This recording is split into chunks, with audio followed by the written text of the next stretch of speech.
મોહમાયા છોડી દો. આ રૂપિયા, ધન દોલત અને સત્તાનો મોહ છે તેનો ત્યાગ કરીને ભક્તિનો અને સંયમનો માર્ગ અપનાવવો જોઈએ. આવી વાત સાધુ સંતોના મુખેથી સામાન્યપણે આપણે સાંભળતા આવ્યા છીએ. પરંતુ ઘણીવાર એવા કિસ્સા સામે આવતા હોય છે કે ક્યાંક સાધુ સંતો જ મોહમાયાથી લથબથ જોવા મળે છે. તેમનો ગાદી પ્રેમ છૂટતો જ નથી. બસ આવો જ એક ગાદી માટેનો મોહ જૂનાગઢના ગિરનારમાં આવેલા અંબાજી મંદિરમાં જોવા મળ્યો છે. ગાદી પર હક મેળવવા માટે ભવનાથ મહંતનું જૂથ અને દત્તાત્રેય મંદિરના મહંત સામે આવી ગયા છે. એકબીજા પર ગંભીર આરોપ લગાવવામાં આવી રહ્યા છે. ત્યારે સાધુ સંતોની આ ગાદી માટેની લડાઈમાં આજે જૂનાગઢમાં ગિરનાર પર્વત પર અંબાજી મંદિરના મહંત તનસુખગીરીના બ્રહ્મલીન થયા બાદથી જ તેમના ઉત્તરાધિકારી કોણ બનશે તેનો મોટો વિવાદ ઉભો થઈ ગયો છે. એક તરફ અખાડા પરિષદના મહામંત્રી અને ભવનાથ મંદિરના મહંત ઇન્દ્રભારતી બાપુનું જૂથ છે, તો ભૂતનાથના મહંત મહેશગીરી બાપુનું બીજી તરફ જૂથ છે. આ બંને મહંત વચ્ચે ઉત્તરાધિકારી મુદ્દે અત્યારે ગજગ્રાહ જોવા મળી રહ્યો છે. જૂનાગઢમાં અંબાજી મંદિરના મહંત તનસુખગીરીએ હોસ્પિટલમાં સારવાર બાદ દેહત્યાગ કર્યો હતો. તેમના દેહત્યાગ બાદ બીજા દિવસે સવારે ભીડભંજન ખાતે તેમની સમાધિ અને પાલખી યાત્રાની તૈયારી ચાલતી હતી. તે સમયે ઇન્દ્રભારતી, મહેશગીરી બાપુ સહિતના સંતો મહંતો ત્યાં ઉપસ્થિત હતા.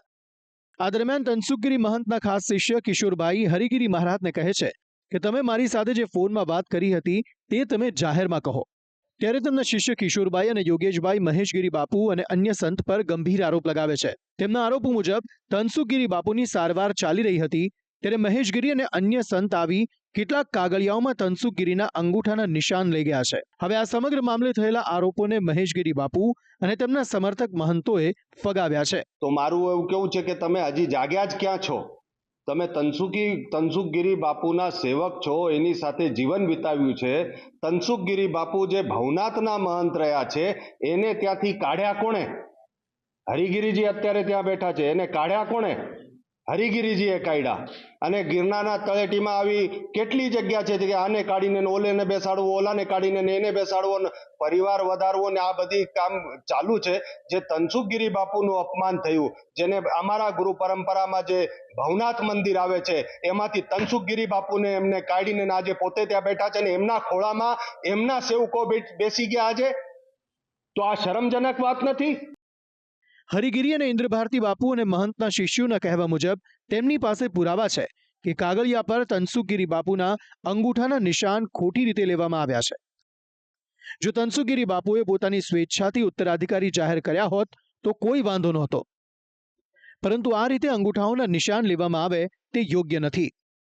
अखाड़े की मर्यादा अनुसार और हमारे मंडल के मर्यादा अनुसार, साधुओं के मर्यादा अनुसार, क्योंकि हमारे यहाँ कई मड़ियाँ होती हैं, 16 मड़ी है, 13 मड़ी है, 14 मड़ी है, 4 मड़ी, तो ये हमारा 14 मड़ी का समता उसी हिसाब से अखाड़े ने, हम भी 14 मड़ी के हैं, तो इस हिसाब से उन्होंने अखाड़े ने परंपरा अनुसार नियुक्ति की है. અંબાજી મંદિરના મહંત તનસુખગીરી બાપુના બ્રહ્મલીન થવાની સાથે જ સાધુ સંતો ગાદી માટે આમને સામને આવી જતા હવે આવનારા દિવસોમાં જૂના અખાડા ગિરનાર મંડળ નિર્ણય લઈ શકે છે. જરૂર પડે તો કાયદાકીય પગલાં લેવાની પણ તૈયારી દર્શાવવામાં આવી છે. બીજી તરફ તનસુખગીરી બાપુની સમાધિ પાસે જ કોઈ તેમના વારસદાર કે શિષ્યની નિમણૂક કરવામાં નથી આવી, એટલે અખાડાના સિદ્ધાંત મુજબ તેઓ શિષ્યની નિમણૂક કરતા હોય છે. પરંપરા અને નિયમને લઈને હરિગીરી બાપુ તેમજ ઇન્દ્રભારતી બાપુની હાજરીમાં પ્રેમગીરી બાપુની અંબાજી મંદિરના મહંત અને ભીડભંજન મહાદેવ મંદિરના મહંત તરીકે નિયુક્ત કરવામાં આવ્યા હતા. આ નિયુક્તિનો તનસુખગીરી બાપુના સેવકો તેમજ તેમના પરિવારજનોએ વિરોધ કર્યો છે. પરિવારજનોએ આત્મવિલોપનની ચીમકી પણ ઉચ્ચારી છે. કાયદેસર રીતે દુષ્યંતગીરીની ગાદીપતિ તરીકે નિમણૂક થાય તેવી માંગ કરાઈ છે. આજે અખાડા પરિષદમાંથી બધા એના યુવા મોટા મોટા સાધુ આવે ને વરિષ્ઠ એમ કહે છે કે એને તમે કદાચ કોઈ ન હોય તો એની જગ્યાએ અમે પ્રેમગીરી બાપુની અને અથવા બીજા કોઈ સાધુને અમે નિમણૂક કરે, પણ એ અમારો પરિવાર કોઈ સ્વીકારવા તૈયાર નથી. અને તનસુખગીરી બાપુએ કીધું હતું જ કે અમારે વડવાની સમાધિ અહીંયા છે અને અમારા જ છે બધા, એવી રીતે કે ચેલો થાય તો મારો દુષ્યંતગીરી જ થાય, એવી રીતે બાપુએ મને ચોખ્ખું કીધેલું છે. એવી રીતે અમારી માંગણી એમ છે કે આ જગ્યા અમારી હક ઈચ્છાની છે. અખાડો ગમે એવો નિર્ણય લે તો અમે નિર્ણય નહીં લેવા દઈએ, અને એ કોઈ પણ મંદ ઘોષિત કરે અમે ઘોષિત નહીં થવા દે. કાયદેસર કાયદા કાનૂન કરશે અમે કાયદા કાનૂન કરવા લડવા તૈયાર છીએ. ગામમાં ભીખ માંગશું, સમાજ આગળ ભીખ માંગશું, અન્ય મારા સેવકો આગળ ભીખ માંગશું. અમને ન્યાય આપો.